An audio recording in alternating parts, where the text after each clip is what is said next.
So you want to build an IS300 and you don't know where to start, or you don't have the money to jump right into a big turbo build. Well, neither did I. This video is going to go over exactly what mods are efficient to get you towards your end goals without spending the money twice.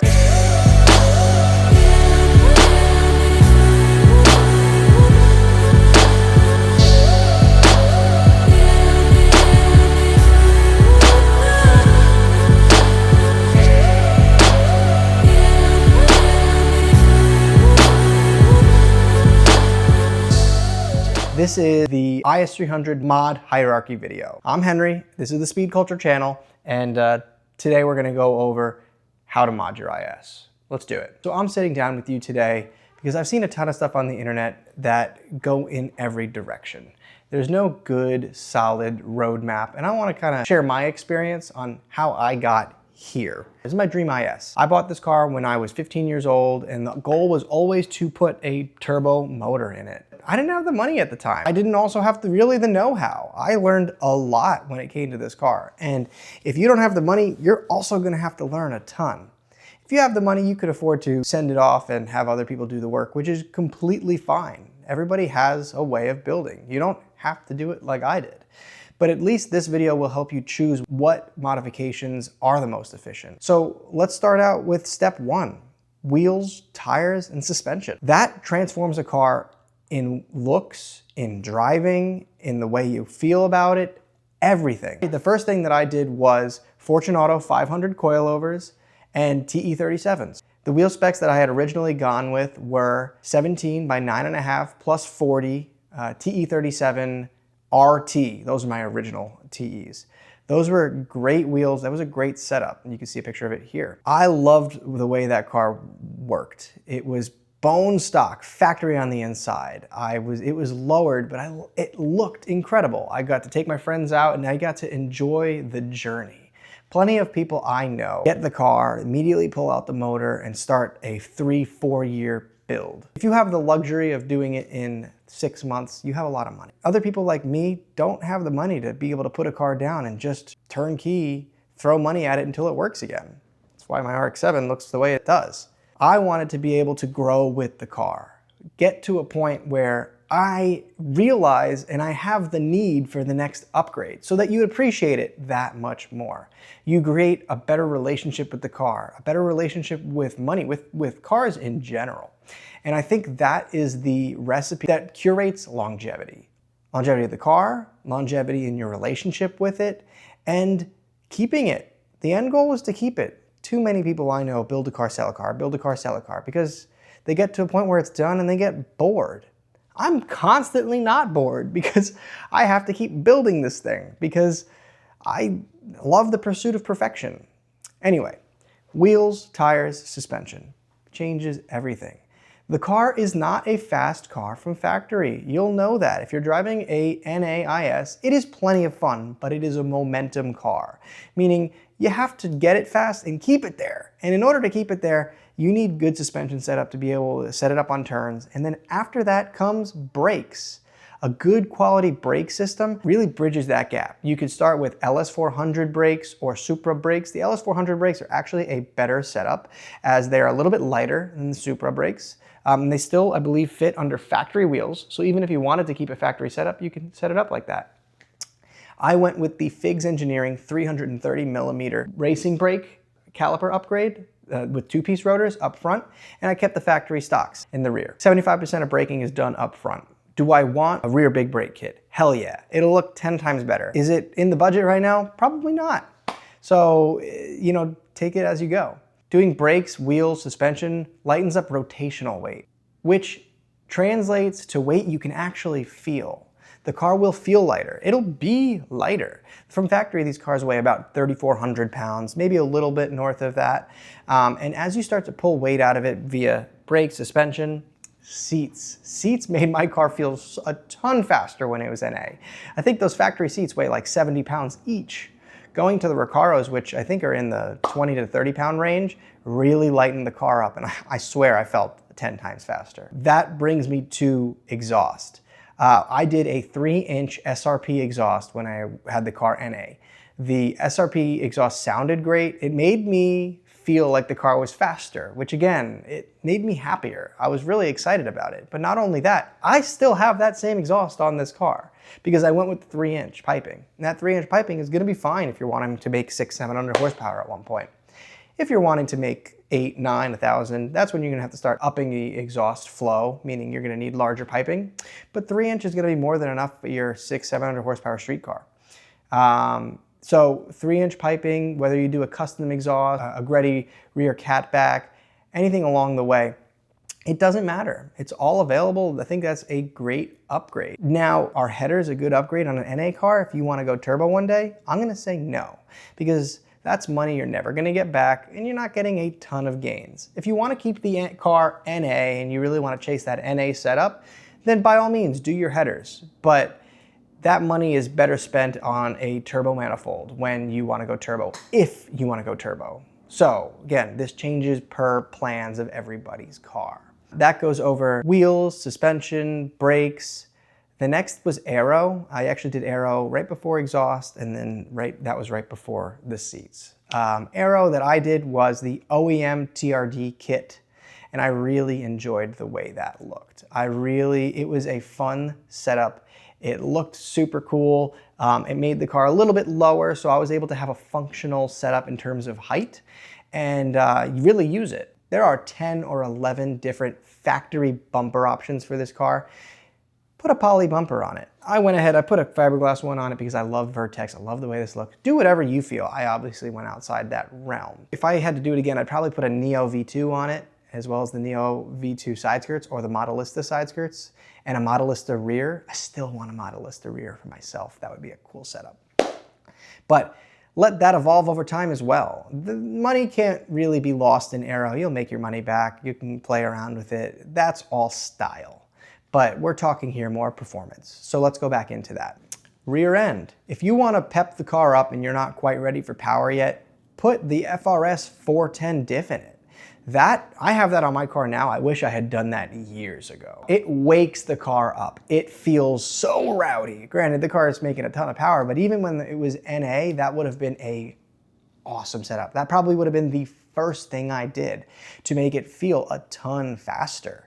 Paired with a W55, that would be an incredible fun setup. And that diff can take some abuse, and it's an LSD. So if you buy an auto IS300, that's your way in without spending $700-800 on a 373 manual M85 diff, which is what I had in this.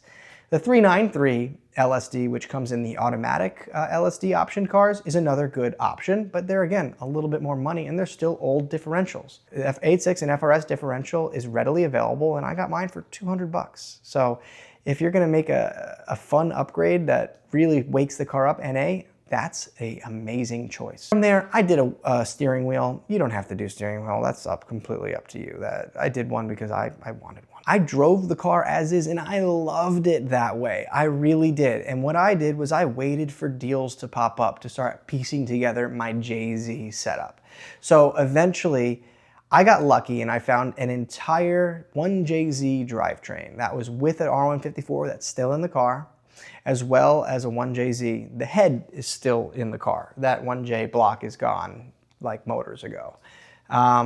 I have learned along the way what to do and what not to do in terms of build setup. I have a few videos that go over my exact build setup in terms of engine. You can find that here or here. Those are great videos to walk you through the exact setup. I'm not gonna go in depth on the motor setup here, just basic things. But main thing I wanna go over is that factory is best. Keep your factory valve covers. Keep your factory bottom end. If you can run a GTE bottom end and you're only looking for 600 horsepower, do it. If you're wanting to run a 1J, you're gonna need cams, and if you wanna go above 500 wheel, because the OEM cams fail a little bit earlier. But if you're gonna want more than 500-600 horsepower, that's when you're really gonna wanna start going towards the 2J head.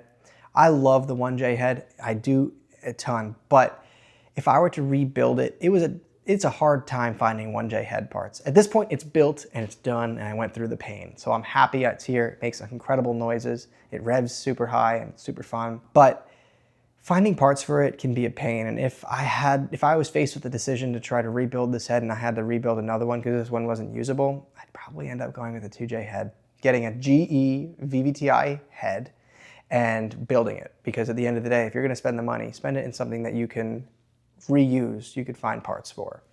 So if you want to stay 1J, I would recommend keeping a stock bottom end, doing a drop-in Tomei turbo, making like 450 horsepower. That was a incredibly fun setup on the car.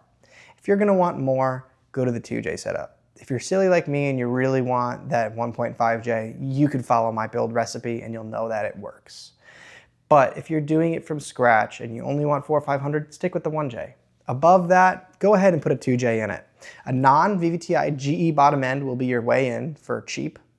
That'll hold 800 wheel.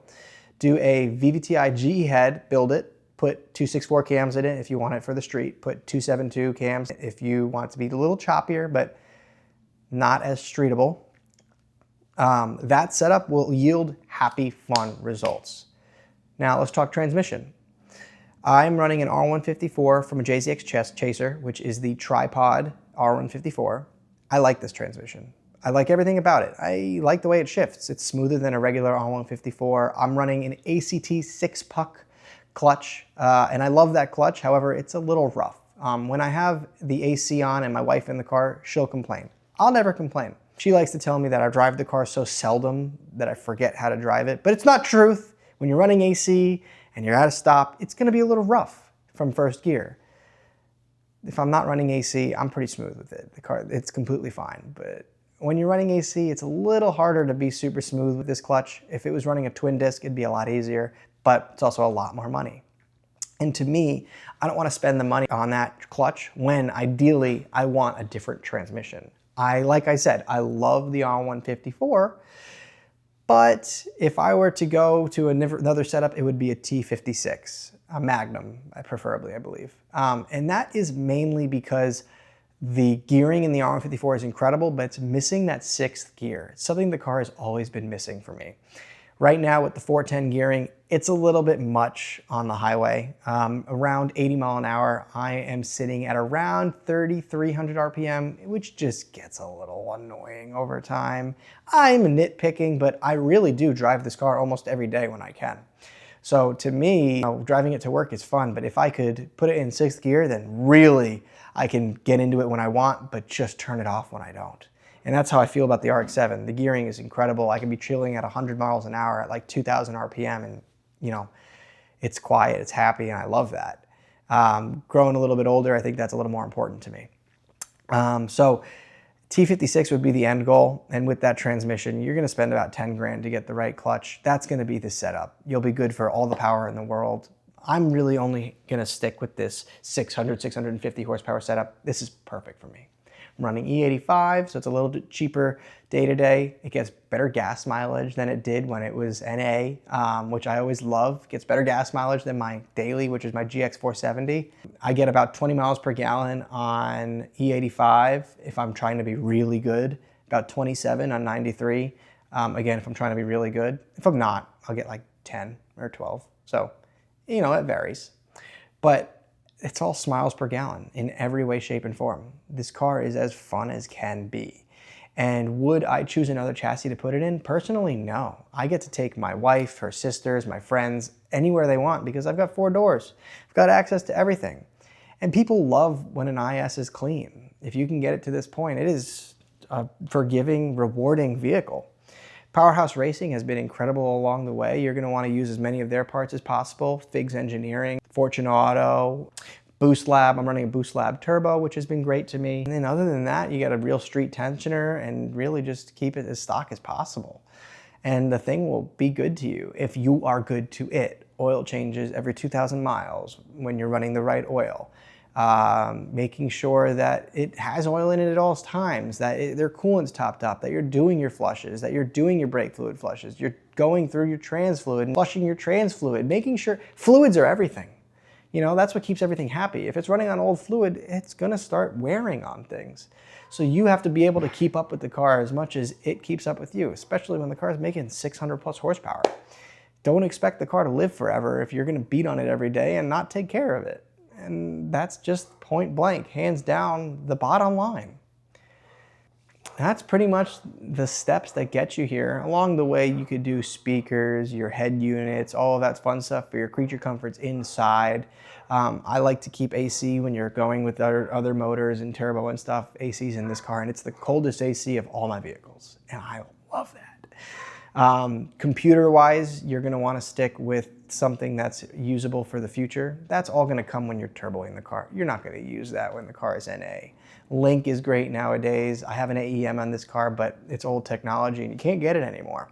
If you're gonna keep going forward, put a Link in it. They have great customer support. They'll always be there for you. As long as your tuner can tune it, Link would be the way I would go if I had to change it today. Especially because you could put it in the factory location for the ECU and keep all that factory stuff as factory as it can be. And I love a factory looking car. I've got all the factory components in it as much as it can be, and that makes this thing sleeper. I mean, it's got a Castrol livery on it and a wing and all that fun stuff, but at the end of the day, it's nothing too crazy. It's got a full interior. It's a usable, drivable, everyday car. If I had to give the keys to somebody, I can give it to them and give them no instructions and they'll be able to figure it out because it's just a car. When you start swapping things and it starts ending up to-do list to be able to drive, that's really where you end up not wanting to drive it. And that's what kills it, and that's why people sell cars. So that pursuit really keeps you engaged and loving it. That's why I want to keep doing these videos. So guys, keep putting questions down below. If these are helpful, let me know. I'm gonna try to keep doing as many of these as I can, maybe do parts, highlights, stuff like that. But that's your all in all guide to building an IS300. If you have any questions, leave them below. When it comes to the turbo stuff, like I said, these videos that I linked before will be my parts recipe that has worked. And at this point, it continues to work. So if I had to redo it, I'd do it with that recipe in mind and with those same remarks I gave you about different motors and availability and all that kind of fun stuff. So thank you guys for watching, and I will see you again next week with another video.